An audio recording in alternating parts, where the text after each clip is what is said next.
అందరికీ హాయ్ అండి. అంజలి all in one channel కి స్వాగతం. ఆయాసానికి మొండి దగ్గుకి ఔషధం ఎలా తయారు చేసుకోవాలో ఇప్పుడు మనం చూద్దాం. ఔషధానికి కావలసిన పదార్థాలు తెలుసుకుందాం. లవంగాలు, పటిక, తమలపాకులు తీసుకోవాలి. ముందుగా ఒక బౌల్ తీసుకొని దానిలో 20 గ్రాముల పటిక వేసి అందులో 4 లవంగాలు వేసి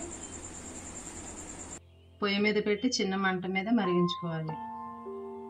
మధ్య మధ్యలో కలుపుతూ ఉండాలి, లేదంటే మధ్యలో ఏమన్నా పటిక గ్రాన్యూల్స్ ఉంటే అవి మాడిపోయే ప్రమాదం ఉంది.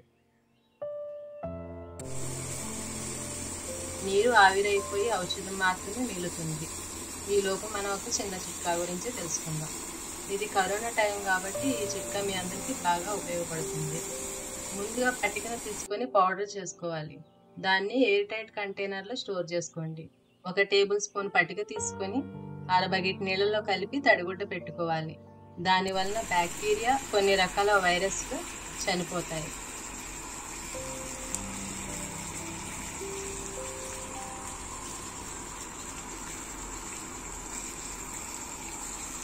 ఇది పటిక బెల్లం కాదండి, దీనిని పటిక అంటారు. ఆయుర్వేద షాపుల్లో దొరుకుతుంది. దీనిని నీటిని శుద్ధి చేయడానికి వాడతారు. ఇప్పుడు మన ఔషధం యొక్క ఉపయోగాలు తెలుసుకుందాం. తరచూ వేధించే మొండి దగ్గర నుండి ఉపశమనం పొందుతాము. ఉబ్బసం వల్ల వచ్చే ఆయాసం తగ్గుతుంది. కొంతమందికి ఎడతెరిపి లేకుండా దగ్గు వస్తూనే ఉంటుంది. అలాంటి వారికి శాశ్వత పరిష్కారం దొరికినట్లే. శ్వాసకు సంబంధించిన వ్యాధులకు పరిష్కారం దొరుకుతుంది. ఆడవారికి అవాంఛిత రోమాల పెరుగుదలను తగ్గిస్తుంది. గొంతుకు సంబంధించిన పుండ్లను తగ్గిస్తుంది. నోటి అల్సర్లను క్యూర్ చేస్తుంది. మిగుళ్ళ వాపు మరియు పళ్ళ నుండి రక్తం కారడం తగ్గుతుంది. చూసారా ఫ్రెండ్స్, మన ఔషధం తయారైపోయింది. దీన్ని చల్లారి పెట్టుకోవాలి. చల్లారిన తర్వాత స్పూన్తో ఇలా తీసుకోవాలి. ఇలా అవుతుంది.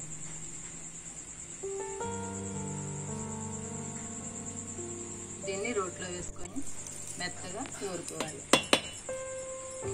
ఇలా మెత్తగా చూర్ణం చేసుకోవాలి. చూర్ణం చేసుకున్న దాన్ని ఎయిర్ టైట్ కంటైనర్లో భద్రపరచుకోవాలి. ఇది 1 ఇయర్ పాటు నిల్వ ఉంటుంది.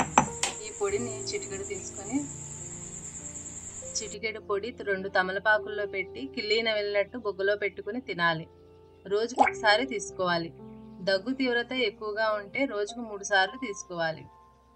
నా వీడియో మీకు నచ్చితే మీకు తెలిసిన వారికి షేర్ చేయండి, లైక్ చేయండి, సబ్స్క్రైబ్ చేయండి. పక్కనే ఉన్న బెల్ బటన్ని క్లిక్ చేయండి. దానివల్ల నా ప్రతి వీడియో మీరు చూడవచ్చు. అందరికీ ధన్యవాదాలు. ఇంట్లోనే ఉందాం, ఆరోగ్యం కాపాడుకుందాం. రేపు మరో వీడియోతో కలుద్దాం.